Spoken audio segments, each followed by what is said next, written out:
Le produit régional du jour. Anne Cazobon, vous avez décidé de nous en faire voir de toutes les couleurs et plus particulièrement en rose. Quand il me prend dans ses bras, qu'il me parle tout bas, je vois la vie en rose.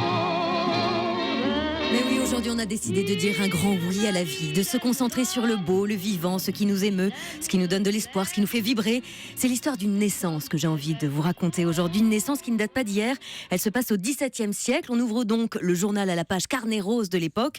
Et au milieu des petits Eustache, Gédéon, Isidore, Léandre, Euphrasie, Berthe, Armandine ou Anne, magnifique prénom, qui voit le jour à ce moment-là. Eh bien, dans une boulangerie de Champagne, c'est une grossesse inattendue qui s'annonce.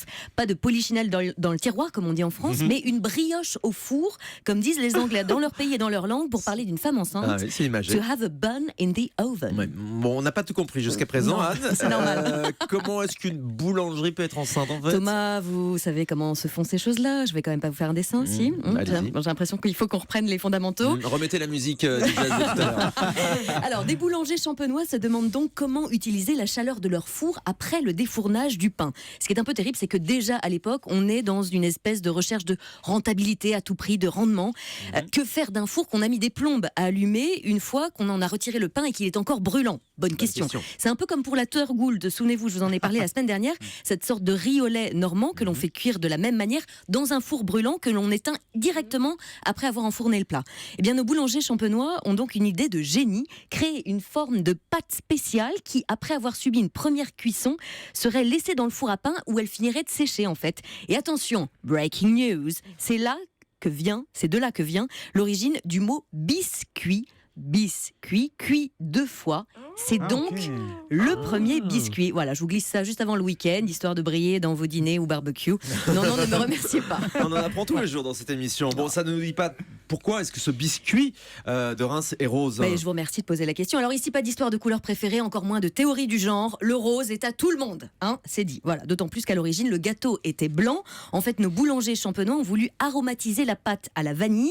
Pour ce faire, ils ont donc écrasé une gousse avec un mortier, voilà, du sucre pour en extraire la substance aromatique sous forme de petites particules de couleur. Vous savez, c'est ce qu'il y a à l'intérieur des gousses de vanille, ces petites billes noires. Sauf qu'en les mélangeant à la pâte, qui elle est d'un blanc éclatant, eh bien les particules de vanille donnaient une sorte d'aspect tacheté qui n'était visiblement pas du goût des boulangers. Pourtant, nous, on a dit qu'on acceptait tout le monde, mais pas eux, voilà.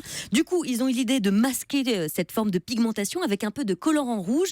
Et rouge plus blanc sur votre palette, eh bien, ça donne du rose. Voilà comment naquit le ravissant biscuit rose de Reims.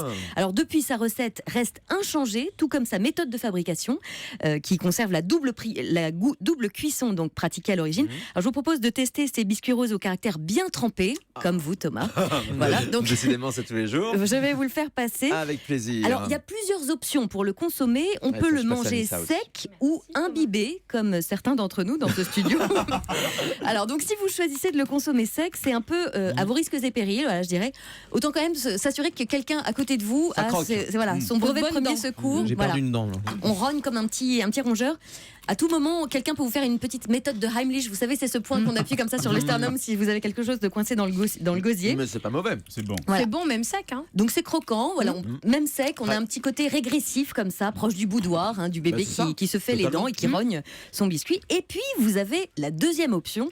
Si vous pouvez choisir de faire trempette, de lui offrir un petit plongeon dans son verre, de faire piquer une petite tête à votre biscuit.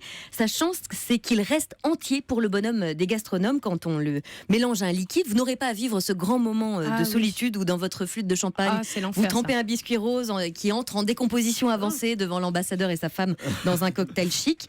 Alors, vous avez à côté de vous des petits verres avec un petit peu de champagne parce qu'il est encore très spécialité de la région. Je sais recevoir. Tout prévu, oui. Il est un peu tôt. Les réceptions de l'ambassadeur sont toujours une réussite.